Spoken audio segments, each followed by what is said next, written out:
మంగళగిరిలోని టీడీపీ ఆఫీస్లో మంత్రి అనగాని సత్యప్రసాద్ మాట్లాడుతున్నారు. ఇప్పుడు లైవ్ చూద్దాం. మీరే అన్నారు అన్ని విషయాల్లో కూడా. ఇదే అవినాష్ రెడ్డి ఎంపీ హోదాలో ఉండి అసలు అక్కడ ఉండి ఇలాంటి గొడవ జరిగి హత్య జరిగితే పోలీస్ స్టేషన్కి ఫోన్ చేసి చెప్పాలి అని ఇంగిత జ్ఞానం కూడా లేదా అని అడుగుతా ఉన్నాను. ఎన్ని దాసి రక్తం అంతా తుడిసి కుట్లు వేసి మీరే మీ ఆసుపత్రి స్టాఫులతో, గంగిరెడ్డి వాళ్ళ ఆసుపత్రి స్టాఫ్, మీ బంధువులతో,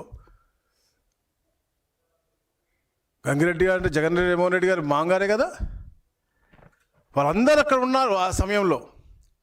గూగుల్ టేక్అవుట్లో క్లియర్ కట్గా మనకి ప్రూవ్ అయినాయి. దాని మీద మనం మాట్లాడాల్సింది పోయి ఏం జరిగిందని నిజ నిర్ధారణ చేయాల్సింది పోయి, ప్రజలు నిజంగా చైతన్యవంతులు తెలుసు కాబట్టే మొన్న మీకు 11 ఇచ్చారు. అది గుర్తుపెట్టుకోవాలి.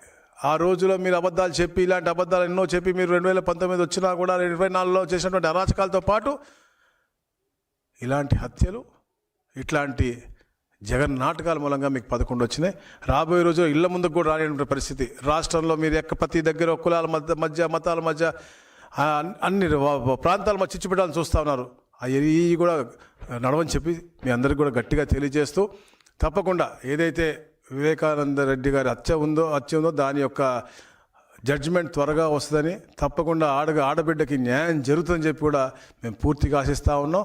మీరు కూడా బాధ్యత తీసుకుని ఆడపడుచు ఒక ఆవేదన తెలుసుకుని ఆడపడుచులకి అండగా ఉండాలని చెప్పేసి కూడా మీకు హెచ్చరిస్తా ఉన్నాం. మార్చి 16, 2019 సునీత స్టేట్మెంట్ ఒకసారి చూస్తే మీకే అర్థమవుతుంది. గుండెపోటు థియరీ అనేది పుట్టించిందే సునీతక్క భర్త రాజశేఖర్ అండ్ సునీతక్క వాళ్ళ బ్రదర్ ఇన్లా, అంటే వివేకానంద రెడ్డి గారి బ్రదర్ ఇన్లా నర్రెడ్డి శివప్రకాష్ రెడ్డి, ఎవరైతే నాకు ఫోన్ చేసి క్రైమ్ సీన్కు పొమ్మని చెప్పారో ఆయన. ఈ రోజు అర్ధరాత్రి వైఎస్ వివేకానంద రెడ్డి గుండెపోటు రావడంతో ఆయన మృతి చెందారని చెప్పి మనకు ప్రాథమికంగా సమాచారం అందుతుంది. మొత్తం మీద అయితే ఆయన మాజీ మంత్రిగా చేశారు, అదేవిధంగా 2 సార్లు ఎంపీగా చేశారు. వైఎస్ రాజశేఖర రెడ్డికి అన్నింటా తోడుగా నీడగా నిలిచినటువంటి వ్యక్తి. అయితే నిన్న రాత్రి అనారోగ్య కారణంగా గుండెపోటు వచ్చినట్టుగా చెప్తున్నారు. అంటే పూర్తిగా కారణాలు ఏంటనేది మనకు కూడా వివరాలు అందలేదు. మొత్తం మీద అయితే ఆయన చనిపోయారనేటువంటి వార్త అయితే ఇట్లా ప్రతి ఒక్కటి కూడా దొరికిపోయిన తర్వాత కూడా నేను చెప్పా ఇంతాక, వాళ్ళు ప్రభుత్వం లేనప్పుడేమో సిబిఐ కావాలి, ఇంకా రాష్ట్ర ప్రభుత్వం మీద నమ్మకం లేదు అన్నారు. ప్రభుత్వం రాగానే సిబిఐ వద్దు అన్నారు. వాళ్ళు అరెస్ట్ చేయడానికి వస్తే, ఎందుకంటే అవినాష్ రెడ్డి అనే మనిషి దాంట్లో పూర్తి ప్రమేయం ఉందని చెప్పి నిర్ధారణతో వస్తే వాళ్ళకి బాంబులు వేస్తామని చెప్పి బెదిరించారు. వాళ్ళ మీదే కేసులు పెట్టారు, వాళ్ళనే తరిమేసే విధంగా చేశారు. తప్పకుండా న్యాయం అనేది ఎప్పటికైనా గెలుస్తుంది. అలాగే ఏదైతే మీరు ఒక ఆడబిడ్డని ఇంత హేళనగా, ఇంత నీచంగా, ఇంత బాధ కలిగే విధంగా మీరు ప్రవర్తించారో నిజంగా ఎవరు కూడా మిమ్మల్ని మహిళా లోకం ముందుగా క్షమించదని చెప్పేసి కూడా మీ అందరికీ నేను దీని ద్వారా తెలియజేస్తా ఉన్నాను. Thank you.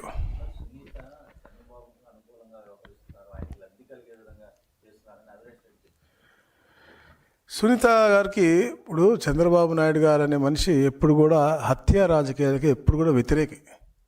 చరిత్రలో ఎప్పుడు కూడా చంద్రబాబు నాయుడు గారు హయాంలో ఎక్కడ కూడా జరిగిన వీరే ఈ హత్యలు చేసి నారాసుర రక్త చరిత్ర అని చెప్పేసి ఆయన మీద బురదైపోయారు తప్ప ఎప్పుడు కూడా లేదు.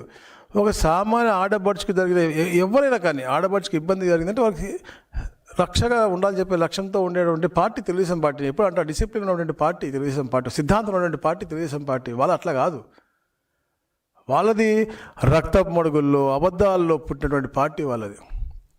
మనం చూసాం అప్పుడు ఎంతమంది సలాం ఆత్మహత్య అవ్వచ్చు, సింగయ్య అవ్వచ్చు, సుధాకర్ అవ్వచ్చు, అమర్నాథ్ గౌడ్ అవ్వచ్చు, ప్రతి ఒక్క దగ్గర కూడా చేస్తారు. ఈరోజు కూడా ప్రశాంతంగా ఉన్న ఆంధ్రప్రదేశ్లో కూడా ఎక్కడో దగ్గర ఏదో చిల్లు చెప్పాలని చెప్పేసి రప్పరప్పాలని తొప్పలని అని చెప్పేసి ఎవరు ప్రేరేపించేది? అది వాళ్ళ తత్వం.